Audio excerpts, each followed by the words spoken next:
Father passed away, now debt collector is sending letters and credit card company says ignore them. Now, before we dive in, just a quick reminder. This video is for informational and entertainment purposes only and should not be considered financial advice. Our full disclaimer is shown here and on our website. Today we're going to be tackling some unique financial situations that sometimes we come across on a daily basis. If all credit scores above roughly 750 are treated essentially the same anyways, why do credit scores go up to 850? I've always heard that as long as your credit score is at least 750 or so, you're not going to see any tangible benefits to increasing it beyond that. That is, with a score of 750, you're going to qualify for the exact same loans and interest rates as someone with a perfect 850. So, if a credit score of 750 is treated the same as a credit score of 850, why do credit scores even go to 850 in the first place? So, this is a very interesting question. So, the reason for that is that it actually used to be around 800 was the max, funny enough. But then, what people fail to realize is that any little thing can really drop your credit score. And what I mean by that is that, let's say you actually, for some reason, sometimes it happens. It even happens to me sometimes. Sometimes you use your credit card a little bit too much. And when I say a little bit too much, usually I mean like above, let's say 5% of what the usage amount is. Sometimes you might leave something like maybe 17% or 20% of your usage on the credit card and not pay off the card in time. Therefore, having your usage be higher than expected. To lenders, this makes it seem like you might be in a bad financial position. So overall, what they're going to see is that, okay, you're not in your usual habit of spending, let's say, roughly 5% or 2 to 5% of your usual spending habits. So you must be in a very bad financial place. So what I'm going to do is I'm actually going to drop your credit rating. And credit ratings don't drop usually by 10, 20, 30 points sometimes. Sometimes they can drop up to 100 points. I've had situations where my credit score dropped roughly 120 points just because I forgot to pay my credit card one day over, which was the day I usually pay it. So that extra 100 points is effectively a buffer that you need to use in order to make sure that you still meet the excellent credit rating, which will get you the best loans, of course, just like you mentioned, and also the best treatment usually when you actually apply for any type of credit. So let's move on to the next one. Mortgage lender is pressuring us to use 401k. So I have a 401k with about 50k in it. I understand that 401ks have the option to take a loan out towards the purchase of a house, and that loan is repaid with interest to the 401k account. My wife and I would be the first time buyers, and it makes me hyper-focused on trying to make sure we don't become easy marks due to lack of experience. If I take, for example, 10K, it gets paid back at 8.5% interest automatically, coming out of my paycheck at $105 bi-weekly, so $210 a month. This is assuming the shortest term length. It lets me choose of 55 months. The longest length is 120 months, where it becomes $59 bi-weekly, or $118 a month. 120 months is an absurd term length though, so I wouldn't want to do that anyway. This is ignoring how much more the total paid becomes with 8.5 interest. If I have to take 10K out of a 401k just to get into a house that is on the upper end of what I feel comfortable with, payment-wise, then the payments back to my 401k just make it that much harder to afford. Like if I say I'm not trying to exceed $2,300 for a mortgage and I'm told another 10K will get me down to $2,250, but I'm paying that loan back at $210 a month, then at one point, our mortgage is effectively $2,460 for the first 55 months, exceeding my comfort zone. Her stance is the 10K will see a return on its investment at a much higher rate if dumped into a house than if sitting in a 401k.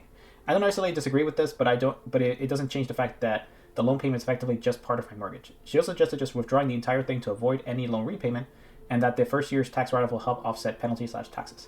I find this hard to believe. My wife emptied 21K 401k from my old job that was just sitting a few years ago, and we saw firsthand the penalties and tax implications from that amount. Not about to do it again for over double. Am I missing something? Is using a 401k to buy a house normal? All my instincts say not to do that.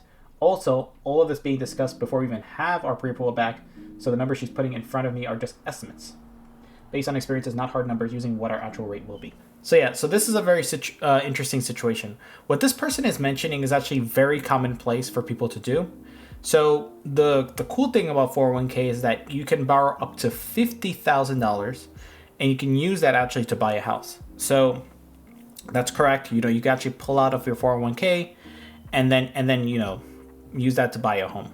Now, what you need to think about though is, okay, so I'm taking out this 50K, and what am I? Or let's say in this case he's taking out 10K, but let's say you take the 50K out. What you need to really understand about this is, what is the opportunity cost of me taking out this 50K? So essentially, you take out the 50K, and then you are going to actually lose any appreciation you could have had. So essentially, if you were invested in any ETFs, any index funds, or anything like that, then you're actually going to lose that. You're going to lose those gains over until you pay back those 50 grand. Now, the flip side of that is, if you're investing in a house, you're hoping that the home values will actually be higher than what you're losing. Now, the thing about interest though on 401ks is that he's mentioning, or he or she is mentioning, that they're actually going to be paying back like 8.5% interest, but the interest payments that you're actually making to the on the loan for a 401k is actually being paid back to yourself. So essentially, everything that you're paying is going back into the fund. So let's say you're paying back $100 at 8% interest. So that's $108 that you're paying back into the fund itself. So it's essentially, you're not really paying a third party the 8.5% interest. You're actually paying back yourself. So essentially, you're paying yourself interest. So essentially, that, I know this seems kind of weird, but that's how usually 401k loans work. So yeah, 401k loans usually have this kind of, I know that sounds terrible to say, but essentially you're paying yourself interest. You're going to be able to use it to buy a house. So, it's very commonplace for people to do that, because essentially you're just taking out a loan against yourself. It's not like you're taking a loan out with like a third party or anything like that. Alrighty, so let's move on to the next one. Father passed away, now debt collector is sending letters and credit card company says ignore them. My father passed away last year and I was named executor of his estate. I paid off all of his debts and bills except for one credit card. Every time I contacted them saying that he had passed away, they told me a different set of operations that needed to happen. The first two times they informed me a packet would be mailed to me and I should fill out all of the information and send back whatever is required. So each month I would call them back, and when the bill would come in, I finally got someone to tell me I need to mail a copy of the death certificate to them, and then they would then see the date of the death and waive annual penalties and fees. In the envelope, I included all the issues I had with customer service. I kindly asked them to waive any late fees and penalties and to send any bill to my house rather than my father's house, because my stepmother was doing a poor job informing me that mail comes in. I received a letter in the mail stating that his account was closed. No bill, nothing. Fast forward a few months and I received a letter in the mail from a debt collector. I called up the credit card company and that person on the phone told me if it didn't come from us, I would ignore it. And I can't stay on the phone with you any longer to discuss this matter. 2 months later, and I received another letter from the debt collector, and now it has a reduced payment I paid by a certain date. The credit card expense wasn't outrageous or anything, I believe in the $1,400 range, and with late fees went up to be $2K. His account had pointed that totaled near $800 back. The credit card company sent me no final bill, closed the account, and told me to ignore it, but their customer service messed up what I was supposed to do to begin with. I'm not really sure what to do here, or do I just pay this debt collector? So yeah, this is a very interesting situation. So basically, the father had an estate, you're now the owner of the estate, and essentially the estate did owe, like, let's say that credit card. So in this kind of situation, you did the right thing. You actually went to the debtor and said directly and said, hey, like, how do I pay you? How much is it? Can we waive anything? The thing about it though is that, like with the debtor forgiving, that debt, usually essentially they, when they say they close the card and they forgive the debt, essentially they're just saying like, hey, we're effectively forgiving this debt for you. So there's not going to be anything, anything for you to pay. The debt collector, on the other hand, maybe the debt collector was in process or in flight when the debt was originally, trying to be collected. But now if the original debtor just says, hey, don't worry about it, then usually that's the best source. Usually it's okay for that to happen. Now, one thing I would check though for tax implications is to make sure that because that debt was forgiven, there's actually usually that is treated as income that you received. So you might need to actually file, a tax return for these kinds of things usually. The other thing that I would say is that usually, even though a debt is forgiven or closed, it will still appear on the credit reports usually, and will be showing like, hey, it was closed, but you never really paid it. So that's another aspect usually on credit reports as well that it will show up. So just wanted to give everyone an idea of like the implications of this kind of thing. Hello everyone, my name is Anthony and I'm the host of The Sanctuary. I hope you've been enjoying our content so far, and if you have, please feel free to like and subscribe. Also, we have our website up here, and we also have some socials down here. And as always, leave your comments down below.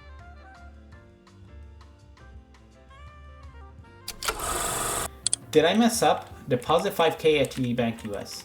I'm an international student, 21 plus, and my parents are very financially stable. They gave me $5K cash deposit into my debit account to use for the entire semester. I deposited this morning, and the bank teller paused and asked me how I received this cash. And I could only awkwardly answer my parents gave it to me. And she said she had to write this down. Will I get in trouble? I'm not doing anything illegal. I don't want to accidentally be flagged for suspicious activity. Did I mess up by depositing all of it at once? So, some good news. I would say you are not in trouble. So don't worry about that. So the great thing about gifts in particular, especially, is that usually they can be given to anyone at any time throughout the year, as long as it's through a certain threshold. And the great thing is that every person can give a gift. So your mom and your dad combined could give you a decent sized gift. Usually, I think the limit went up to 18K, or probably 20K now per year. So essentially, as long as you've qualified that it's a gift, there are no tax implications for your parents. And on top of that, if it's proven to be a gift, then usually there's nothing that's going to happen to you as well. So essentially, you won't be paying any taxes. You will not be flagged for any suspicious activities, and your parents are also fine as well. As long as everything was, of course, legal, everything was great. So yeah, so no, don't worry about anything.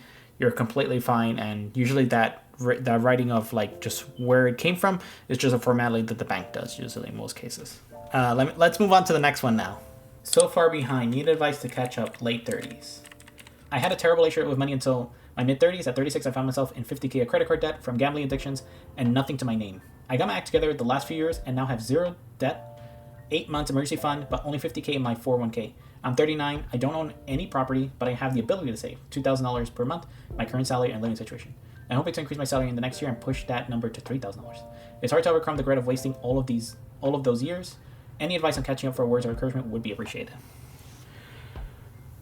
So, this is a very, a situation that many of us find ourselves in sometimes. Sometimes we'll make financial decisions that we're not proud of, usually in our early 20s, early 30s, because, we're kind of going with the flow, and it happens. It's okay. It's part of life. What I would say, though, is that, it's never too late to start investing in your future. So from what I see here is that you roughly have around 2K as disposable income, net of all your expenses, and then you have 3K hopefully down the pipeline. So what I would do is just start pumping right away. So, don't like think about it too much. Just like start thinking about what kind of investments you want to do. Do you want to do index funds, which is like stocks? Do you want to do REITs, like real estate investment trusts? Do you want to potentially take a hand in investing in real estate? Just really think about what you want and don't hesitate. Just do it. I think that's something that a lot of people, sometimes kind of get fear, like so much fear from just investing, that they just pause in, investing, just saying like, hey, maybe I'm not doing enough. It's, to be honest, there's always going to be someone out there who has more than you. It's just the reality of life. So only focus on you. Focus on what you need to do and make yourself into a better financial position. And if whatever means you have to do it, just do it. And on top of that, if you have the ability to, of course, I know you said you're roughly close to 40 now. I would say if you still have the energy, try to increase your income more, like maybe working a second job. And then that should help you play a little bit more catch up, because then you have more disposable income to invest into your future. So get out there, start investing. That's my solid advice for you. Alrighty, let's move on to the next one now. What's mathematically the best way to buy a car? I've seen plenty of posts of what not to do, but I haven't seen much about what the best ways to purchase a car is. From what I can tell, it's a combination of the following things. Buy a car that's 3 to 5 years old with relatively low miles on it. Purchase cash only if you can. Use your old car for as long as possible. What else should be on there? My 2000 Camry with 190k miles on it is approaching the end of its life, and I want to make sure I'm ready for when the time to purchase a new car comes around. So my solid advice is to never buy a car brand new, of course, which is not something that you're doing. Definitely, I would say purchase a certified pre-owned vehicle. Usually these are great. So I would usually go for the Honda or Toyotas. Usually those are my two favorites.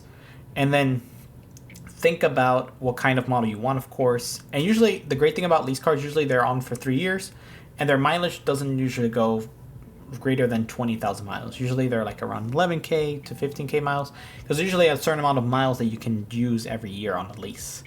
So that makes for great cars in terms of like usage wise. The other thing about certified pre-owned is that they usually have to pass a couple of tests, usually a lot of calibrations, a lot of different safety inspections. So overall, this makes it an even safer car than just kind of going out to like Craigslist or one of these just regular used car dealers. So definitely, I would say getting it from like the manufacturer. So let's say Honda, Toyota, going to one of their certified pre-owned lots is probably the best option, I would say. And then on top of that, you'll be getting a car, that's relatively great. And then after that, once you have the car, keep it as long as you can, of course. Like basically keep it until the tires burn out, basically. So essentially, if you can keep it for 100, 200, 300,000 miles, then power to you.